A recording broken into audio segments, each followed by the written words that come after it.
నగర పరిశుభ్రత ప్రజారోగ్య పరిరక్షణకు ప్రాధాన్యత ఇస్తూ కాకినాడ నగరపాలక సంస్థ కమిషనర్ ఎన్వి సత్యనారాయణ గురువారం 6వ డివిజన్ రేచర్లపేట ప్రాంతంలో విస్తృతంగా పర్యటించారు. ఈ సందర్భంగా రోడ్డుపై కాలువకు అడ్డంగా ఉంచిన పాడైపోయిన సోఫాను గమనించిన కమిషనర్ వెంటనే స్పందించి పారిశుద్ధ్య కార్మికుల ద్వారా ఆ సోఫాను సంబంధిత ఇంటి లోపలికి తరలింపచేశారు.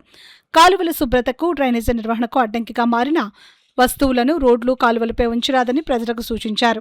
పర్యటనలో భాగంగా కాలువల్లో పేరుకుపోయిన సిల్ట్ తొలగింపు పనులను కమిషనర్ పరిశీలించారు. డ్రైనేజీ వ్యవస్థ సక్రమంగా పనిచేసేలా నిరంతర శుభ్రత చర్యలు చేపట్టాలని అధికారులకు ఆదేశించారు.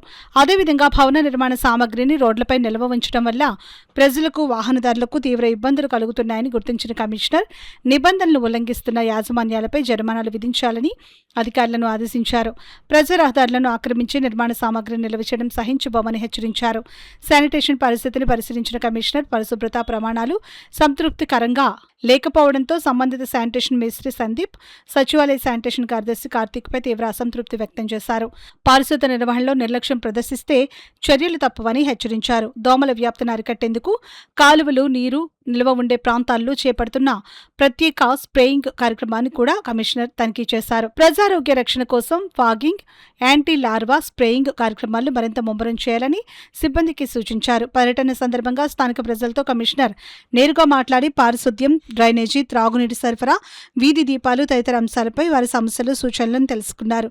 ప్రజలు కూడా నగర పరిశుభ్రతలో భాగస్వాములై రోడ్లు, కాలువలపై వ్యర్థ వస్తువులు, పాత ఫర్నిచర్ తదితరాలను వేయకుండా సహకరించాలని విజ్ఞప్తి చేశారు. ఈ తనిఖీ కార్యక్రమంలో తెలుగుదేశం డివిజన్ ఇన్ఛార్జీలు అంబటి చిన్న, Polapalli Jagan, health officer Prithvi Charan, DE Lakshminarayana, AE Arjun, sanitation inspector Sudarshan, సచివాలయ సిబ్బంది మరియు ఇతర అధికారులు పాల్గొన్నారు. దానివల్ల మళ్ళీ తీసి మన అన్ని కూడా వాటర్ బాటిల్స్, ఈ చెత్త లేకుంటే ఈ ప్లాస్టిక్ కవర్లు కూడా ఎత్తడం జరుగుతుంది. ముఖ్యంగా ప్రజలకు నేను మనవి చేసేది ఏంటంటే, ఏదైతే ఈ చెత్త, ఈ వాటర్ బాటిల్ ఎక్కువగా దీని తీయడం వల్ల మధ్యలో వాటర్ వెళ్ళట్లా. అదేవిధంగా మనకి ఈ వాటర్ బాటిల్ని అవి ఆగడం కోసం మళ్ళీ మధ్యలో మైనర్ డ్రైన్స్ లో మన సిల్ట్ కూడా మనం వేయటం జరుగుతుంది. దానివల్ల ఏంటంటే ఏదైతే వచ్చిన ఫ్లోయింగ్ వాటర్ ఉందో ఆ మధ్యలో వచ్చిన వాటర్ బాటిల్స్ అని కూడా ఒక చోట ఆగితే మనం వెళ్ళి తీసుకోవడానికి ఉంది. గౌరవ కలెక్టర్ గారు కూడా మనకి ఇన్స్ట్రక్షన్ ఇవ్వడం జరిగింది. మైనర్ డ్రైన్స్ ఏదైతే ఉన్నాయో అక్కడ మనకి సిల్టింగ్ అబ్స్ట్రక్షన్ చేయడం కోసం, అది water bottles, plastic covers, plastic bottles అన్ని కూడా చేయడం కోసం మనం ఏర్పాటు చేస్తున్నాం. ఇక మనకి ఇలా చూసినట్లయితే మనకి ఇక్కడ చూడండి, ఈ చాలా మంది హౌస్ కన్స్ట్రక్షన్ చేస్తున్న యజమానులు ఈ ప్రక్కన రోడ్ ప్రక్కన మొత్తం రోడ్లు ఆక్రమించేస్తారు. దీనివల్ల మొత్తం పబ్లిసిటీ అంతా కూడా ఎంత ట్రాఫిక్ ఇబ్బంది అవుతుంది చూడండి. సో ఇలా చేయడం వల్ల మరి ఆ ఇంటి యజమాని కూడా ఫైన్ కూడా ఇంపోజ్ చేయడం జరుగుతుంది. దీనివల్ల టోటల్గా కాకినాడ సిటీలో మనం ఎడ్యుకేట్ చేస్తున్నాము.